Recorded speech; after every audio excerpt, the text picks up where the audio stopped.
مدینہ شریف میں حاضری دینے کے حوالے سے ایک شخص نے تحقیق کی اور اس کی ریسرچ آئی تو اس نے کہا کہ میں سوچتا تھا لوگ سب سے زیادہ کہاں روتے ہیں، تو لوگ سب سے زیادہ مدینہ شریف جا کے روتے ہیں، بڑا روتے ہیں۔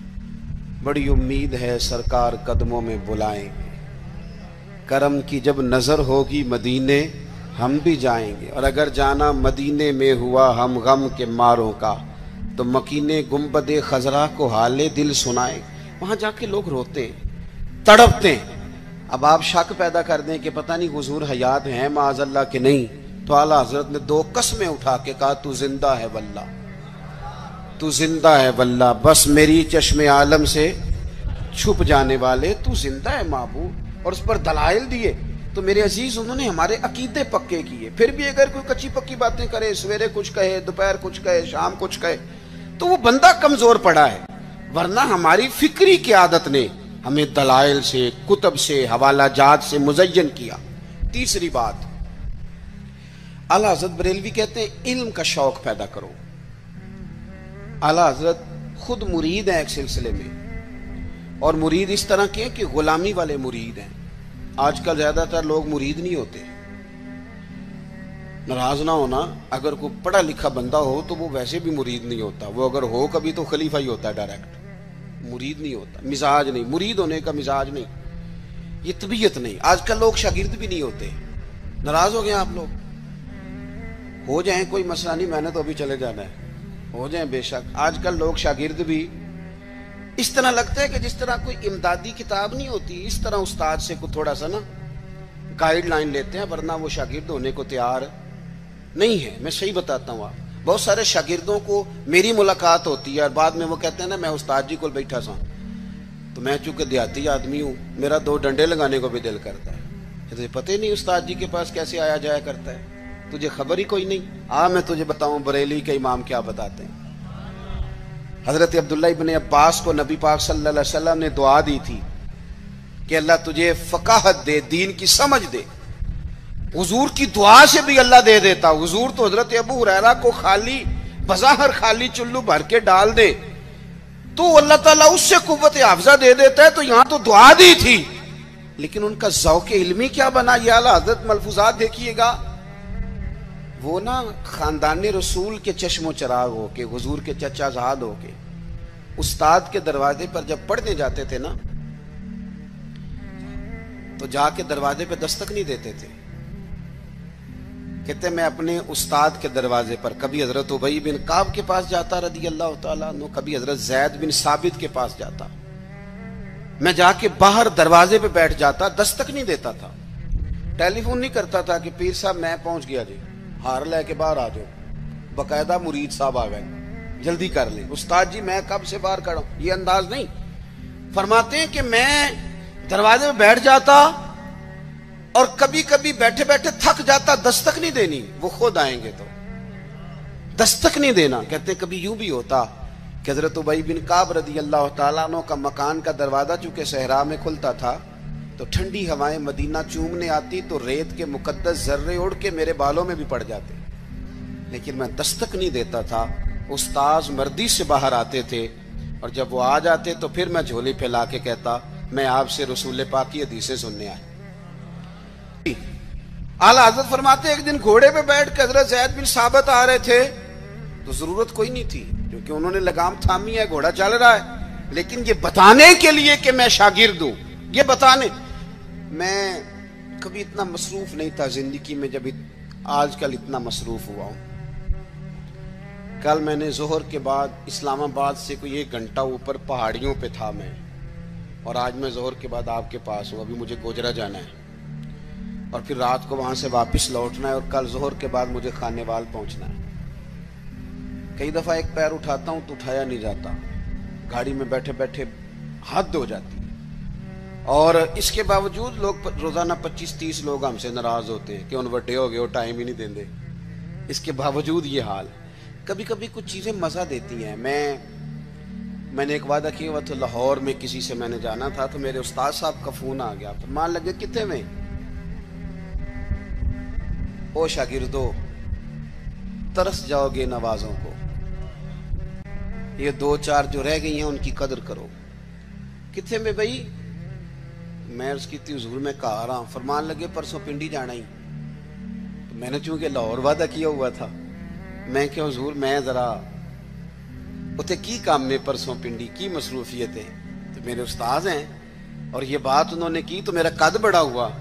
فرمان لگے تینوں وضاحت دینا میں ضروری نہیں سمجھتا, تو پرسوں سویرے 9 بجے تیار ہو کے سڑک تے آویں جانا ہے. بڑے لوگ دعوت دیتے ہیں, بڑے لوگ پیغام دیتے ہیں, بڑا پیار کرتے ہیں. آپ یقین کریں مزہ آ گیا بات کا. مجھے جو بندہ پوچھے پنڈی خیر ہے, میں کہا مینوں آپ نہیں پتا. گھر والے پوچھتے پنڈی خیر ہے, میں کہا مزہ بڑا آنا ہے جانے دا, پتہ کوئی نہیں کی کام میں. انہوں نے کہا پرسوں کبھی مزہ بھی تو لو نا, کبھی ذائقہ بھی تو لو نا. ہمارے ایک بزرگ ہیں, ان کی عمر 65-70 سال ہے. ان کی والدہ انتقال کر گئی, میرے پاس جمعہ پڑھتے ہیں. تو میں ان کے گھر تعزیت کے لیے گیا تو ان کے بچے کہنے لگے کہ ہماری دادی کی عمر 100 سال سے زیادہ تھی پر ابا چوپی نہیں کرتے, ہر وقت روتے ہیں. ان کو کہیں کہ حوصلہ کریں. تو میں نے ان سے کہا کہ بھئی آپ بچے کہہ تو ٹھیک ہی رہے ہیں کہ آپ خود 65-70 سال کے ہیں اور آپ کے بچے بڑے ہیں اور شادی شدہ ہیں, تو آپ. انہوں نے بڑی شاندار بات کی. کہنے لگے پیر صاحب اماں جدوں دی گئی ہے میں وڈیرا ہو گیا, میرے بال چٹے نے, میرے 2 پوتے نے, 3 نواسے نے, لیکن جدوں میں گھر آਉਂدا سا تے اماں کہندی سی منڈیا آ گیا ہے, روٹی لیاؤ نا منڈے لئی. فرماتے ہیں یوں لگتا تھا نہیں بال سفید ہوئے ہیں پر میں ہوں ابھی جوان. جب تک آپ کا کو بڑا رہتا ہے آپ طاقتور رہتے ہیں. خود بخود اپنے آپ کو بڑا کرنے کی کوشش نہ کریں, کسی کو بڑا مانیں, طاقتور رہیں گے, جان رہے گی, آپ کی پشت پہ کوئی کھڑا رہے گا. اور اگر نکل جاؤ گے چھتڑی سے تو طلباء کرام یاد رکھنا کمزور پڑ جاؤ گے. اگر پشت پہ کوئی ہوتا ہے تو بندہ طاقتور ہوتا ہے. ضرورت نہیں تھی حضرت زید بن ثابت رضی اللہ تعالیٰ عنہ کے گھوڑے کی لگام تھامنے کی, پر اعلیٰ حضرت فرماتے ہیں کہ آگے دوڑ کے, حضرت عبداللہ ابن عباس نے دیکھا نا میرے استاد آگے, دوڑ کے جا کے گھوڑے کی لگام پکڑی. تو حضرت زید بن ثابت کہنے لگے ہو میرے نبی کریم علیہ السلام کے چچا کے بیٹے یہ آپ کیا کر رہے ہیں؟ تو کہنے لگے ہمیں بتایا گیا ہے. لفظ دیکھنا ملفوظات شریف میں اعلیٰ حضرت نے لکھے, ہمیں بتایا گیا ہے کہ علماء کا احترام کرنا. جب انہوں نے یہ کہا تو حضرت زید بن ثابت گھوڑے سے نیچے اتر آئے, اور نیچے اتر کے حضرت عبداللہ ابن عباس ان کے شاگرد تھے, ان کے ہاتھ چوم لیے. انہوں نے کہا جناب آپ یہ کیا کر رہے ہیں؟ فرمانے لگے ہمیں بھی بتایا گیا ہے کہ خاندان رسول کا احترام کرنا ہے, ہمیں بھی یہ سبق دیا گیا.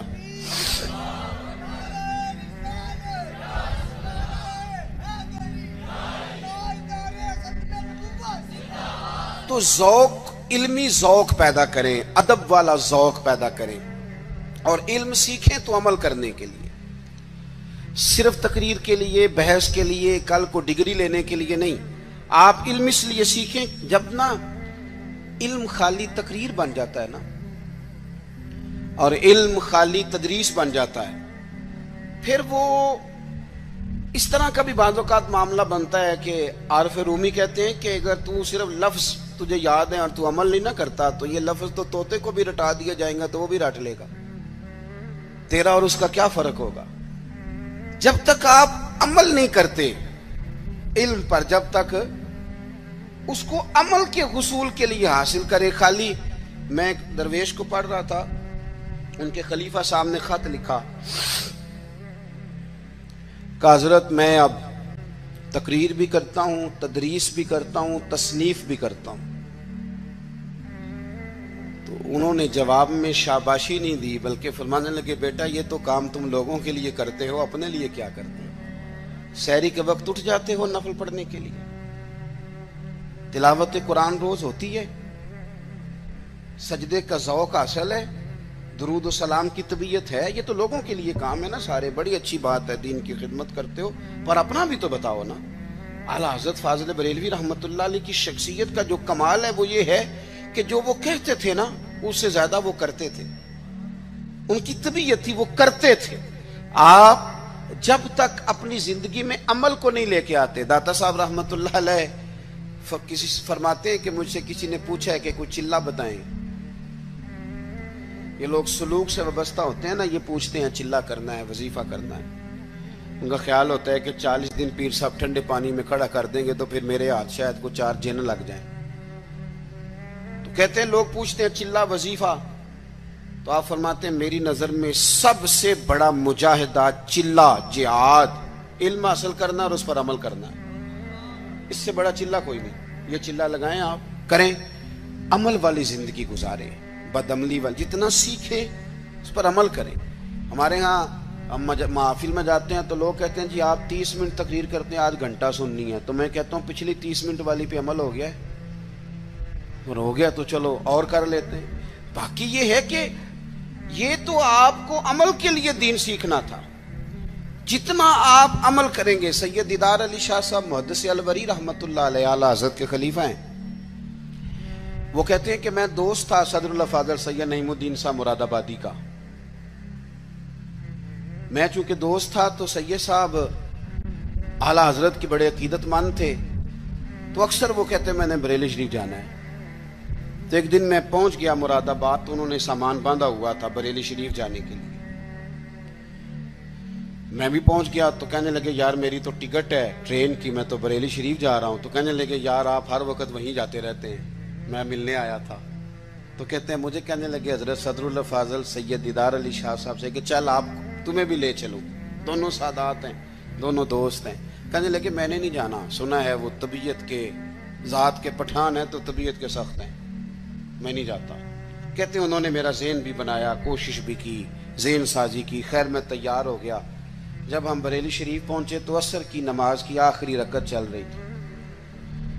تو فاضل بریلوی کی طرف اشارہ کر کے کہنے لگے وہ دیکھو اعلیٰ حضرت بھی صف میں ہیں. تو مجھے کہنے لگے میرا وضو ہے. صدر اللہ فاضل بھی نماز میں شامل ہو گئے, میں نے وضو کرنا تھا. کنویں پہ ایک طالب علم مدرسے کا پانی نکالے وضو کے لیے تیار تھا, میں نے جلدی سے پانی آگے بڑھ کے لیا. تو مجھے کہنے لگا بابا جی پہلے پوچھ تو لیں. تو میں نے کہا شاید کسی طالب علم کی ڈیوٹی ہے, کیونکہ آپ کو پتہ ہے اللہ خیر کرے کچھ لوگوں نے مدرسے بنائے ہی اس لیے ہیں کہ طالب علم نوکری کریں گے. اللہ اکبر, اتنا کام کرایا جاتا ہے معاذ اللہ. اگر ان سے کہا جائے کہ آپ کا شہزادہ نور بھی باہر نکلے. میں نے تو اب دوستوں سے کہا تقوی کا معیار بھی بدل دو. پہلے کہتے تھے نا جی ہم نے کبھی مدرسے کی روٹی نہیں کھائی. میرے خیال میں تقوی یہ ہے کہ کھایا ہی مدرسے کی کرو, پتہ چلے بچے بیچارے کیا کھاتے ہیں, یہی کھاؤ تاکہ تمہیں سمجھ آئے. آپ یہ اپنے مزاج بدل کے دیکھیں کہ یہ اگر تو آپ اور آپ کے بچے بھی کھا سکتے ہیں تو ٹھیک ہے. پھر یہ کون سا معیار ہے بھائی؟ آپ کہتے ہیں میں نے کبھی کھائی نہیں, وہ کھانے والی ہے ہی نہیں. وہ آپ کے کھانے والی ہوتی تو ضرور کھاتے, الا ماشاءاللہ. آمدام برسر مطلب فرماتے ہیں طالب علم سے کہا پانی, تو کہنے لگا جی نہیں میں, آپ نے پوچھا ہی نہیں. تو میں نے کہا چلو اجازت دے دو. تو کہنے لگے حضرت صاحب میں نابالغ ہوں, اپنی مرضی سے بھی اپنی چیز کسی کو نہیں دے سکتا. کہتے ہیں مجھ پہ چوٹ لگی. میں نے کہا یہاں علم نہیں پڑھایا جاتا, علم کا فیض بھی دیا جاتا ہے. یہ انداز